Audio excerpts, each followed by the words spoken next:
Ano yung binasag niya? Alam naman natin lahat Mm. kung sino yung mistulang lukaret sa Malacanang. Ayan. Vloggers, maraming salamat sa patuloy ninyo na suporta.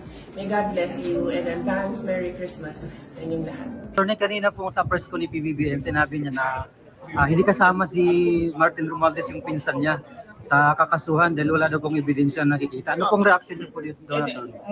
Ito ay, sa swela lang naman to eh. Tama. Sinabi ni Marcos, siyang nagbulgar in the hopes na siya maging hero. Pero Marcos is no hero. Remember that, Mandaraya yan.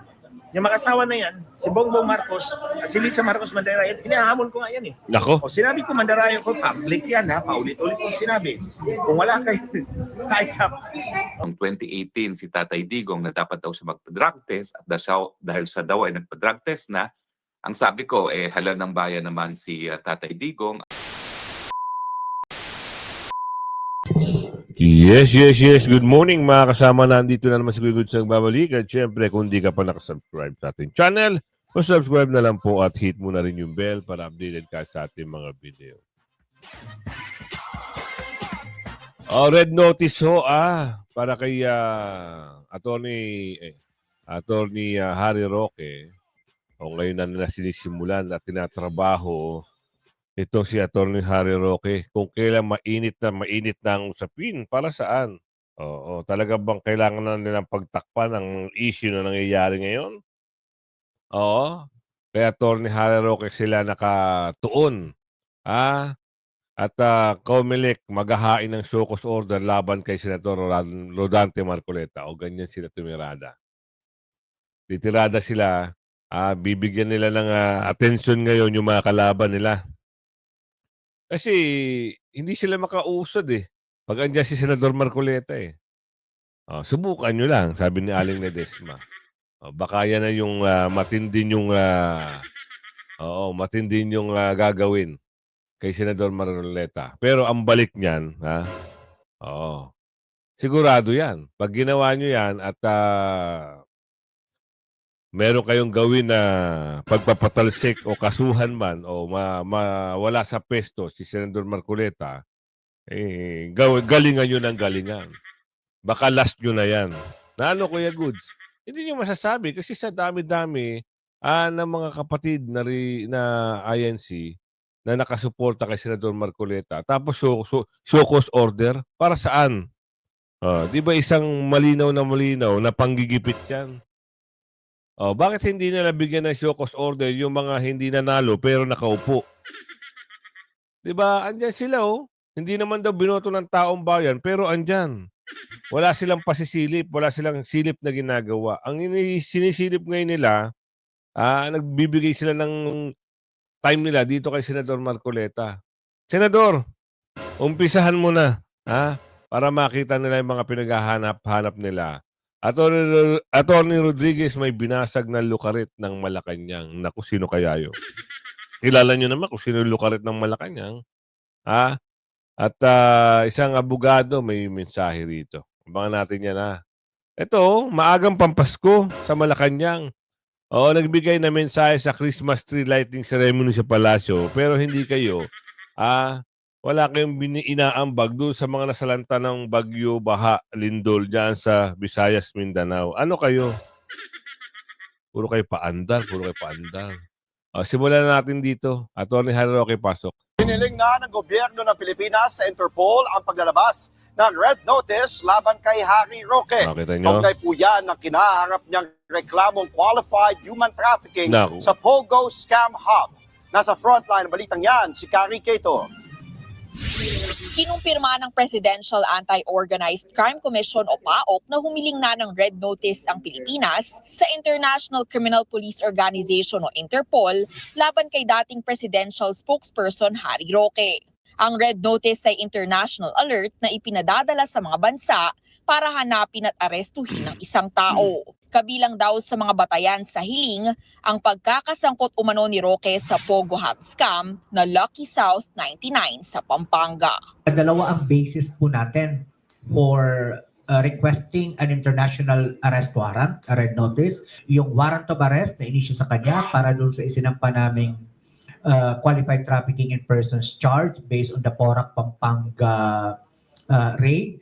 Pangalawa po, arrest warrant ng Manila RTC para doon sa kasong isinampa ng NBI for inciting to sedition. Nako. Sa Ayan na naman sila. May inciting to sedition na lahat na lang. Galing talaga, no? Ibang kwento na naman to. Ah, sunod-sunod na ba? Bakit hindi? Sa bagay kasi, ganito yan eh. Si Maharlika at si Atty. Harry Roque, magkaiba kasi ng estado sa pagka-residente kasi.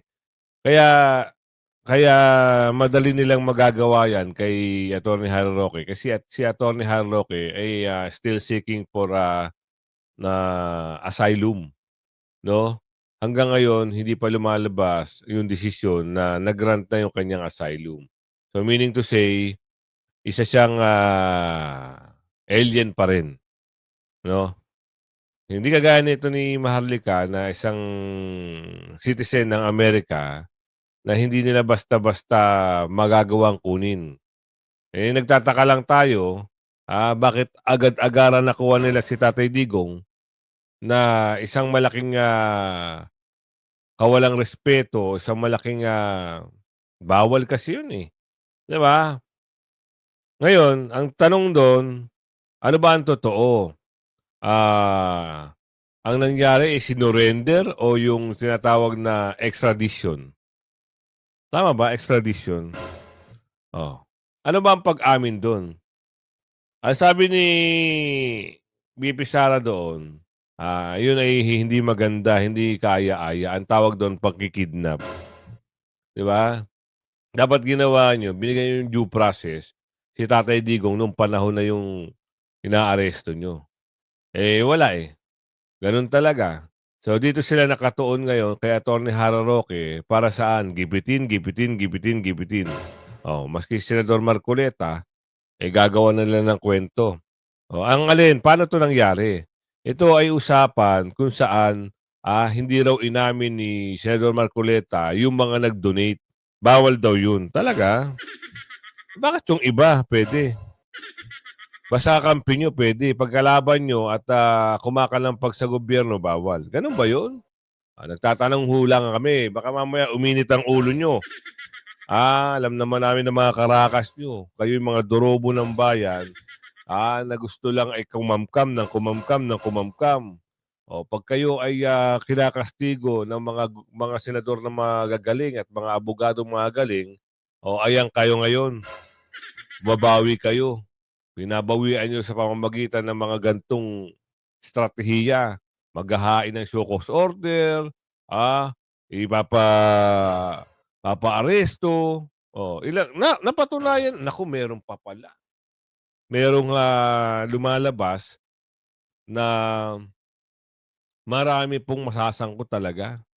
Yung mga congressman na nandun sa Tuwadcom. Andito pa kaya yung video? Hanapin ko pero eto muna tayo. Habang binabalita itong show cause order, hahanapin ko yung kung nandito pa sa akin. Pasok. Muling maharap sa patong-patong na kaso si Senador Rodante Marcoleta matapos hindi magtugma ang kanyang SALN at SOSE sa nagdaang 2025 midterms election. Yan ang sentro ng balita ni Bien Manalo. Maghahaina ng show cause order ang Commission on Elections o COMELEC laban kay Senador Rodante Marcoleta. Ito'y dahil sa hindi pagkakatugma umano ng kanyang Statement of Assets, Liabilities and Net Worth o SALN at Statement of Contribution and Expenditures o SOSE sa nagdaang 2025 midterm elections. Sa ulat ng COMELEC, lumalabas na 112 million pesos ang nagastos ng senador sa kampanya. Mas mataas ito sa halos 52 million pesos na idineklara niya sa kanyang SALN. Ano ba ang paliwanag? Ano ang nakitang kadahilanan? At titingnan natin, babalansihin natin yung mga maipresentang ebidensya as against sa hawak namin dokumento, katulad din ng mga iba kung talagang dapat ba kami mag-file ng kaso o iset aside na lang sapagkat wala naman pala panggagaling ng kaso yung aligasgas na ito. Paliwanag naman ni Marcoleta sa isang panayam, hiniling aniya ng ilang nag-donate sa kanyang kampanya na itago ang kanilang pagkakakilanlan kaya hindi na niya isinama ang mga ito sa kanyang SOSE. Pero sabi naman ng poll body, dapat Malinaw na nakatala sa SOSE ang lahat ng pinagmulan ng kontribusyon sa pangangampanya ng mga kandidato. Dapat siyang dinideklara lahat, nilalatag Nako! lahat. Para alam din, kasi ano pang purpose ng publication? Ano pang purpose ng pagsasabit sa amin? Ano pang purpose ng pag-oath o pagpanunumpa kung meron din lang naman tayo hindi ilalagay doon? So gusto namin makita at para lang din maging basihan namin sa mga susunod na undertaking ng pagsasabit ng SOSE kung ano pa yung dapat na i-adjust ng Commission on Elections. Maaring maharap Nako, ayan na naman sila ha. Sobrang, sobrang naman panggigipit ito. Ibang klase talaga pag sila tumirada. Di ba? Ngayon meron kayong pasosi-sosi. Samantalang dapat noon, tinambaho nyo yan. Inalam nyo yan. Ngayon, tapos na ang eleksyon, ngayon kayo magngangaw-ngaw. Bakit? Utos yan eh. Sabi na Aling Ledesma, utos yan sa inyo. Bakit hindi nyo gawing lahat na lang? Para nakakatuwa kayo. Yung sosi ng iba, ibulgar nyo rin. Hindi pwedeng ganyan na, At saka, di ba nga, meron nga kayong ginawa na talo na yung tao, pinanalo nyo pa. Totoo yan, di ba? Ilan ngayon yung pinanalo nyo na natalo? Isa sa Batangas, isa sa Maynila. Sa bagay, kayang-kaya yung gawin yan. Ngayon, ito papakita ko sa inyo. Meron palang na leakage na lumabas na yung sa mga Tuwadcom ay merong masasabi. May lalabas pa sa eksena. Pasok. Na may lalabas daw na malaki. Before this, before Saldico came up. In fact, I sort of predicted in my head, it must be Saldico.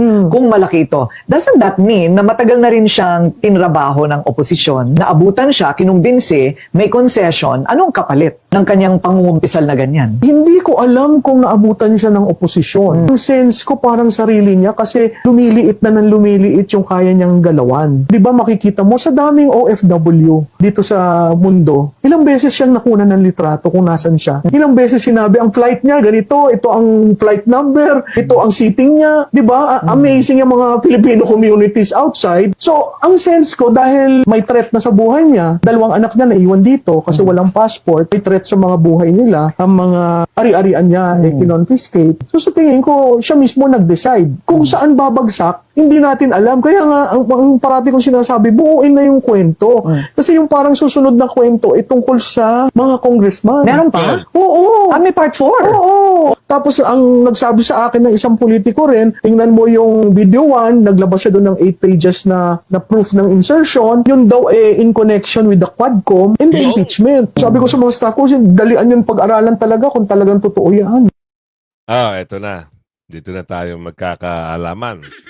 Kaya naman pala kayo, magagaling bumira ng bumira kay BP Sara in connection at meron pa hong bali-balita. Naku, ito matindi. Napanood lang natin ito. Kay Miss Maharlika. Binadgetan pala itong pag-aresto. Gusto nyo ba mapanood? 150 billion ang budget. Anak ng bugi naman. Mamayang hapon na natin yung ilalagay.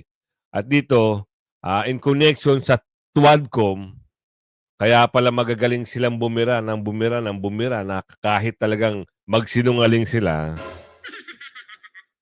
If the price is right, nako, yun naman pala. Pilipinas, bangon. Pilipinas, Duterte pa rin. Diba? Basta pagdating sa pamumuno, isipin mo na lang kung sino yung pinakamaganda at magaling na nagpatakbo ng bansang Pilipinas. Attorney Rodriguez may binasag na lukaret ng Malacanang. Sino kaya ito? Alamin natin Kasi alam ni attorney yan Kasi dating naging ano ba tawag doon? Advisor ba o campaign manager? Kung ano man yung naging papel ni si Attorney Rodriguez, ayaw niya na kasi nakita niya yung laro ng mga magnanakaw. So, sino yung binasag niya? Alam naman natin lahat kung sino yung mistulang lukaret sa Malacanang. Ayan. And we have all the right to call her out because pasweldo ka sweldado ka ng mamamayang Tama. Pilipino. Tama, tama. Ayaw mong mauna at unahin, lumipat ka sa pribado. Tama. Kailan ba naging destabilisasyon ang pagsabi ng Marcos resign? Ang totoong destabilizer, ang totoong destabilisasyon ay ang corruption at drug addiction. Yun! Yun ang totoo. Magandang hapon po sa inyong lahat. Maayong hapon kanatong tanan. Assalamualaikum.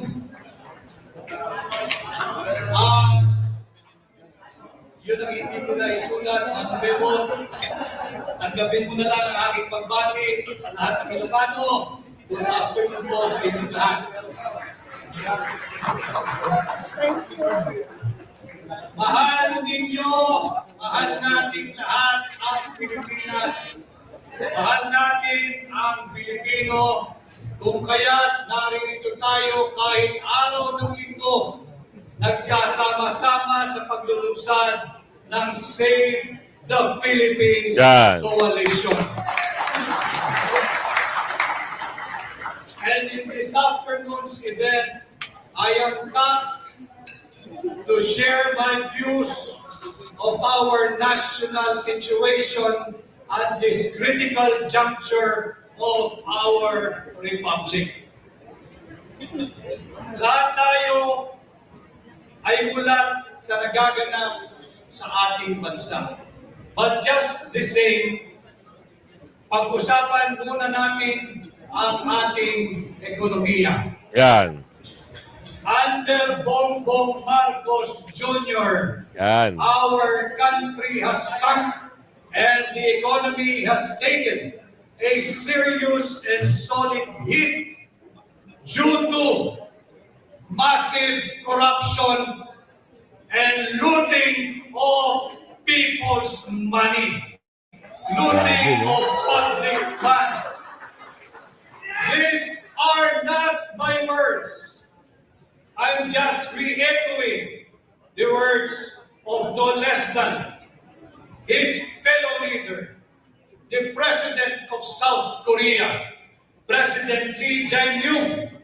This was his word when he justified his decision, his government's decision to withdraw that 28.8 billion pesos loan granted to the Philippines.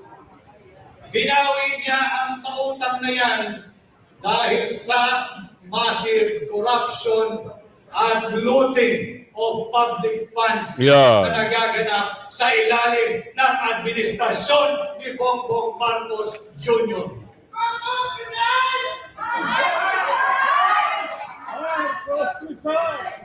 The value of our peso has sunk and has fallen in its lowest level and still stands at 59 to $1. Halos 1/4 of 25% na ng halaga ng ating piso ang nalusaw. Grabe, ubos. Noong taong 2022, nasa 55 pesos pa ang palitan ng piso kontra dolyar. Matapos lamang ang 3 taon ni Bongbong Marcos, nasa 59 pesos na ang halaga ng palitan ng piso kontra dolyar. Ang ating third quarter GDP is at a miserable 4%, the slowest growth in over 4 years, below market expectations and even the government's target range. Sinabi nga ng direktor ng Ateneo, Center for Research and Development, na si Ginoong Sir Percival K. Peña Reyes, and I quote, "Because investors' confidence has been shaken. Foreign investors are pulling back. This scandal, referring to the flood control fund scandal, referring to the Bicameral Conference Committee report scandal referring to the illegal, invalid, immoral, criminal, unconstitutional 2025 national budget has created a mix of political risk. Yan yung mga issue na kinaharap ng gobyerno ngayon. 'Di ba? Yan yung pangako. 'Di ba? Nangako na continuity. Pero halos lahat kabaligtaran. Yan ang pangako pag ikaw ay may tama sa utak. At ikaw ay bangag. Sabi ni Aling Ledesma. Yan ang nagiging outcome. 'Di ba? Puro kasinungalingan eh. Walang mangyayari talaga sa bansa pag hinaluan mo ng bisyo ang pag hinaluan mo ng bisyo, ginagawa mo ng laro. 'Di ba sinabi ni BP Sara, hindi nagtatrabaho 'yan. Magtatanong na lang yan, nagkalintik-lintik. Ngayon kumikilos, meron siyang paandar. Pa-Christmas tree, lightning ceremony sa palasyo, pero yung mga dapat tulungan, hindi nyo matulungan. Asa na kayo?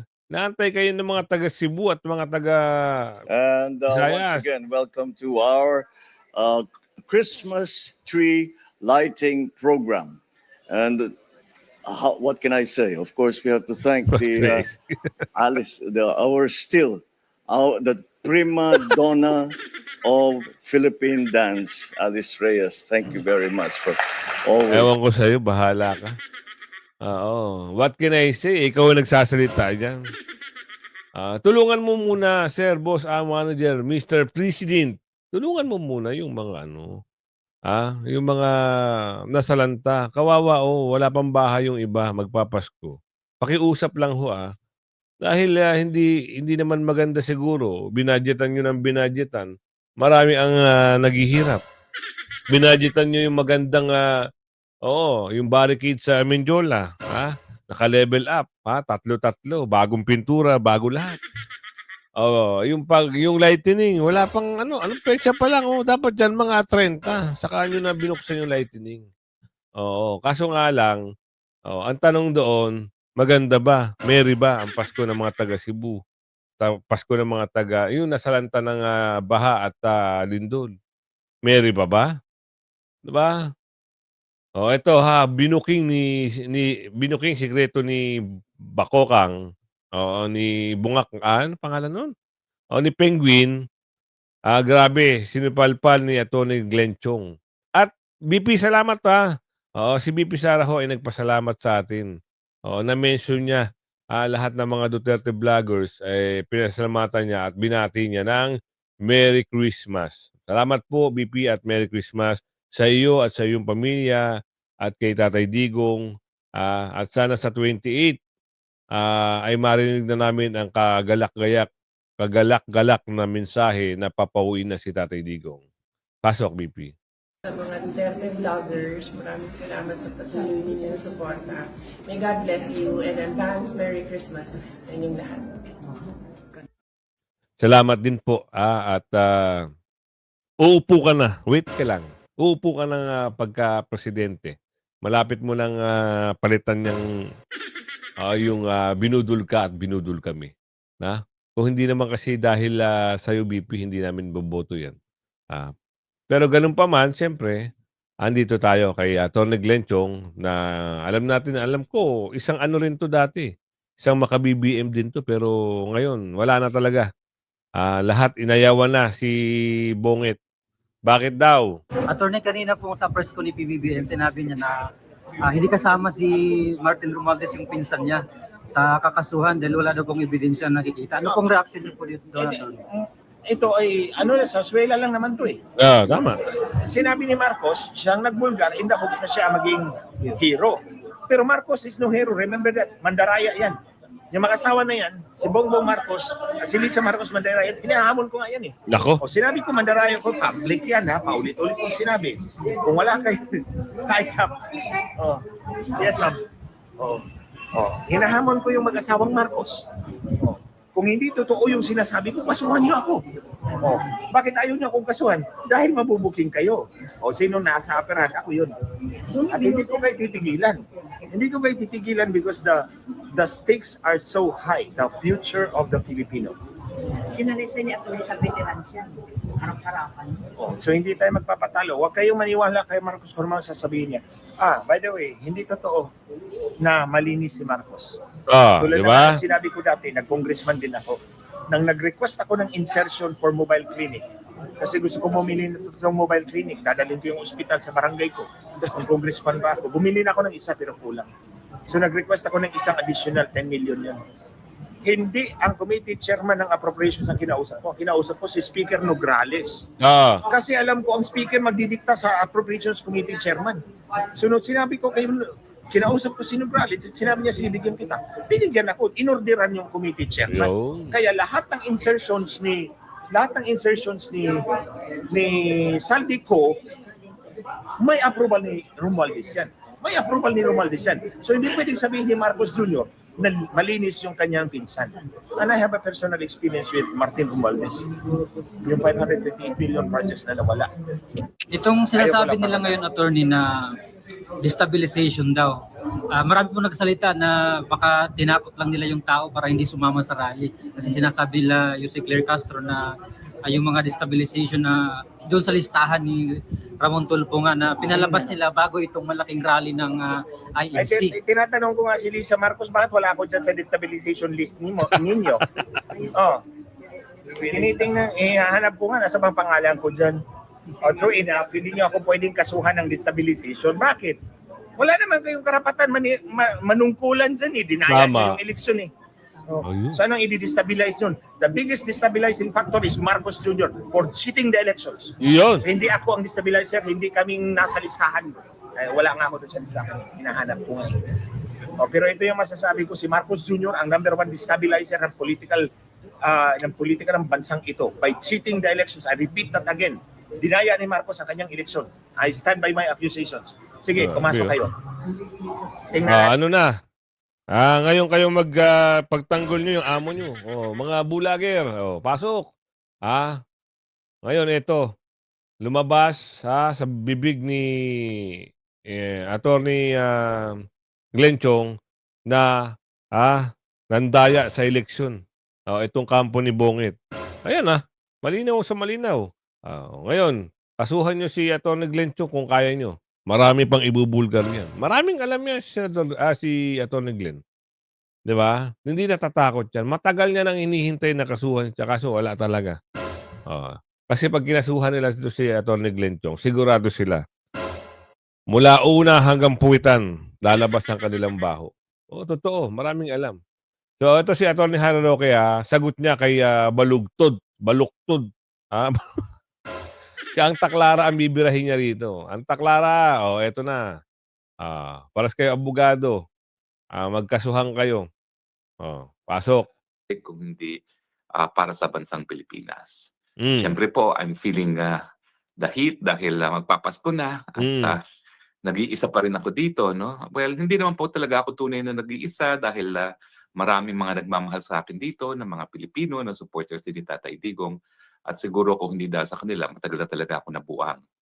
Pero dahil sa kanilang pagmamahal, kahit paano naibsan ang aking kalungkutan na talagang nawalay dun sa aking mga mahal sa buhay, sa aking mga kaibigan, sa aking mga kliyente, at siyempre sa ating inang bayan. Pero laban lang po tayo. Ang aking kalungkutan ng aking issue. Pero sa Pilipinas ngayon, isa sa 2 Pilipino ay gutom. No? So talagang ang Wait problema. lang Parang hindi gumagalaw. Paano sila mabubuhay? So Yan. kapag ako'y nalulungkot, ang iniisip ko na lang, talagang ang problema mo, wala pa rin sa problema ng marami. Dahil ang problema ng marami, paano mabuhay. No? Sa isang bansa na ang ating leader, ay alam natin ngayon, ay talagang addict at walang solusyon na maibibigay sa taong bayan. Well, ngayon po, nais ko pong discuss ang 2 bagay. Unang-una, itong si Auntie Claire, pinaluktot yung aking sinabi na nung binato ni Trillanes noong 2018 si Tatay Digong na dapat daw siya magpa-drug test at dahil siya daw ay nagpa-drug test na, ang sabi ko, hala ng bayan naman si Tatay Digong at kung gusto ni Tatay Digong, gagawin niya yan pero hindi po pwede utusan dahil ang ginagawa ni Trillanes noon ay inuutusan niya. Now, ang sinabi niya, dahil sinabi ko daw yun, ganun din ang sagot niya sa mga humihingi ng drug test kay Marcos Jr. No? At sinasabi niya na walang po pwedeng mag-utos kay Junior, gaya ng sinabi ko na hindi po pwedeng utusan si PRRD. Well, lilinawin ko lang po. Iba yung konteksto ng sagot ko doon sa order ni Trillanes at iba yung obligasyon ng presidente ngayon na nagtatanong kung ano talaga estado ng kalusugan ni Marcos Jr. Unang-una, nung binato ni Trillanes noong 2018 si Tatay Digong na siya daw ay nagda-drugs, unang-una, alam natin na ginawa lang niya yan dahil talagang siya ay kritiko na walang magawa sa buhay. Tama. Bakit ko sinabi yan? Well, alam naman ng tao na si Tatay Digong nakakulong ngayon dahil doon sa kanyang drug war. Walang kaduda-duda na talagang galit na galit sa droga si Tatay Digong. Sabi nga niya, I hate drugs. So nung sinabi ni Trillanes na nagdodroga si Tatay Digong, siyempre wala naman naniniwala sa kanya. Ang alam natin, talagang consistent lang yan na paninira kay Tatay Digong ng isang kritiko na nagalit kay Tatay Digong dahil hindi pumayag si Tatay Digong na kunin siyang vice-presidente noong 2016 elections. Yan po. Yun naman pala ang dahilan. Kaya pala galit na galit itong si Au-Au. Hanggang ngayon, tindi ng galit, no? Kaya kung umabot ka sa video natin ito hanggang sa muli, pakilagay share. Bye-bye!